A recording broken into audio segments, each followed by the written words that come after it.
If you're looking for spectacular fantasy standalones so that you don't have to pick up another unfinished series, you are in the right place.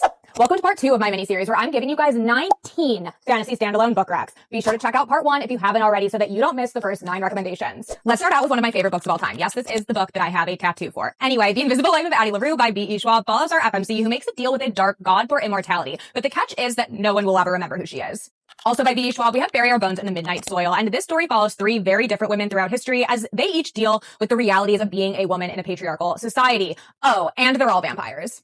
Speaking of vampires, you guys already know that it would not be a recommendation video from me if I was not including this. A Dowry of Blood by S.T. Gibson is a Dracula retelling, but it's told from the perspective of his first wife in a series of letters that she has written to him after he's been unalived. And no, it's not a spoiler, it's how the book starts. And if you loved A Dowry of Blood, but you haven't read An Education in Malice, also by S.T. Gibson, I have to ask, what are you doing? Because this is a Carmilla retelling that takes place at an all-girls boarding school. So we have sapphic vampires, academic rivals to lovers, a very toxic professor, a whole bunch of debauchery, and so much tension you will literally combust. The Magnificence of Death by Rhea Rainwater is a beautiful and heartbreaking tale about a woman who is cursed with immortality, and she ends up making an unlikely alliance with Death himself. And that is because Death has finally come to collect what he believes is his due, and that's her soul.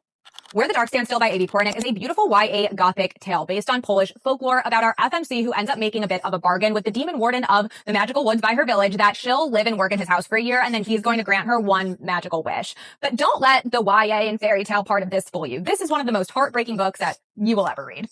Speaking of heartbreaking books, Our Infinite Fates by Laura Steven follows our 2 main characters over the course of thousands of years as their souls are fated to reincarnate over and over, fall in love, and then unalive each other in every single lifetime. So get your tissues ready.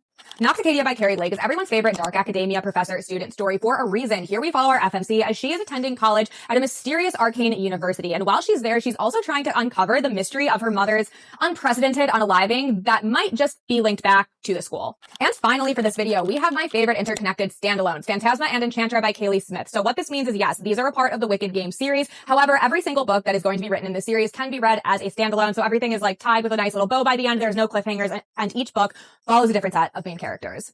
Phantasma follows our necromancer FMC as she is participating in trials in a haunted house, and these trials are based on the circles of hell. So when she arrives at this haunted house, a phantom who is attached to the house offers a bargain, as that does happen. And his bargain is, I'll help you win these games so that, you don't...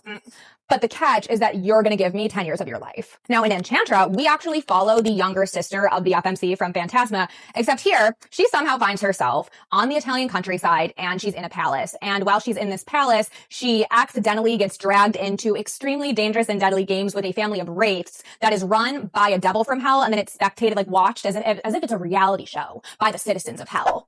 Make sure you guys check out part 1 if you haven't already, and let me know additional standalone recs in the comments.